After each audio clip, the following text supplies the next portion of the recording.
Welcome to Stellar Newsio. News YouTube News Hub. Stellar News PH, YouTube News Channel. Subscribe now. Dito sa Stellar Network ay siguradong updated ka sa showbiz news at iba pa. Kaya kung first time mo dito ay mag-subscribe ka na. Pamilya Yulo, hindi pa rin kumpleto. Ngayong Pasko, Carlos Yulo, wala sa family reunion.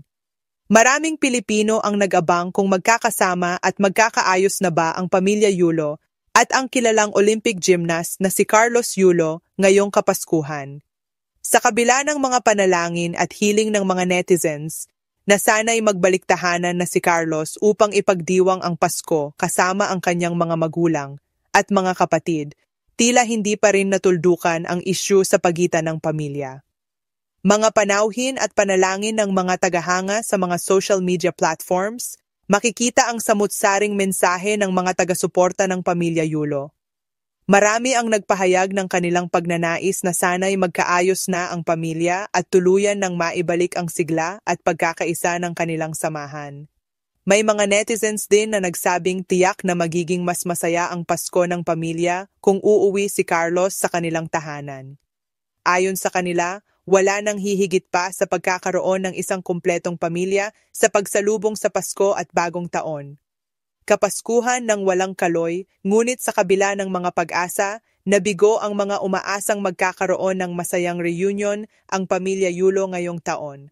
Nag-post si Angelica Yulo, ina ni Carlos, ng isang larawan ng kanilang pamilya sa Facebook noong December 25, 2024. Sa caption, sinabi niya, "Merry Christmas from our family to yours," na sinamahan ng mga pulang puso na emojis. Bagamat puno ng kasiyahan ang mensahe ni Angelica, kapansin-pansin na wala sa larawan si Carlos. Ito ay muling nagpasiklab ng mga haka-haka sa social media na nananatili pa rin ang lamat sa relasyon ng gymnast sa kanyang pamilya. Mga spekulasyon ng mga taga-subaybay. Maraming netizens ang nagbigay ng kanilang opinyon tungkol sa sitwasyon ng pamilya Yulo. Ang ilan ay umaasang nagkausap na sina Carlos at ang kanyang mga magulang sa pribadong paraan, ngunit hindi na lamang ito isinapubliko. MGA spekulasyon ng mga taga-subaybay. Maraming netizens ang nagbigay ng kanilang opinyon tungkol sa sitwasyon ng pamilya Yulo. Ang ilan ay umaasang nagkausap na sina Carlos at ang kanyang mga magulang sa pribadong paraan, ngunit hindi na lamang ito isinapubliko. Gayunpaman, may mga nagdududa pa rin na malabong mangyari ito dahil di umano'y patuloy pa rin ang pagiging hadlang ng kasintahan ni Carlos na si Chloe San Jose. Narito ang ilan sa mga naging komento ng netizens sa post ni Angelica. "Merry Christmas po sa pamilya Yulo. Sana po magkaayos na rin kayo ni Kaloy. Ipagdasal na lang natin lahat. Ang lungkot siguro ng Pasko kapag hindi kumpleto ang pamilya. Praying for reconciliation. Masarap sa pakiramdam ang magpatawad. Sana dumating ang araw na magkausap na sila at muling magkasama. Mommy Angelica, I know you're smiling, but deep inside, you're longing for your son. Ipagdasal natin na bumalik na siya. Ang di mabigkas na kalungkutan." Bagamat positibo at puno ng pagmamahal ang ipinakita ni Angelica sa kanyang post, ramdam ng mga taga-suporta na may lungkot pa rin sa kanyang puso dahil sa kawalan ni Carlos. Ayon sa mga komento, bilang isang ina, hindi maiiwasang umasa si Angelica na balang araw ay muling magbabalik ang kanilang anak sa kanilang buhay.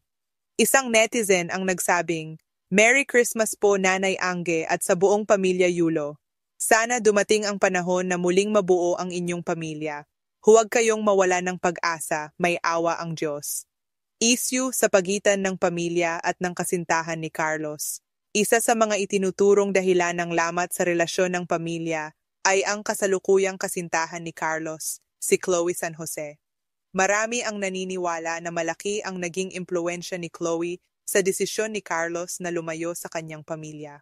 May mga netizens na umaasang matutugunan din ang isyong ito upang mapanatili ang pagkakaisa ng pamilya Yulo. Gayunpaman, nananatiling tahimik ang kampo ni Carlos patungkol sa mga isyong ito. Ano ang masasabi niyo sa issue natin today? Feel free to comment your This has been Angelo, hanggang sa susunod na balita.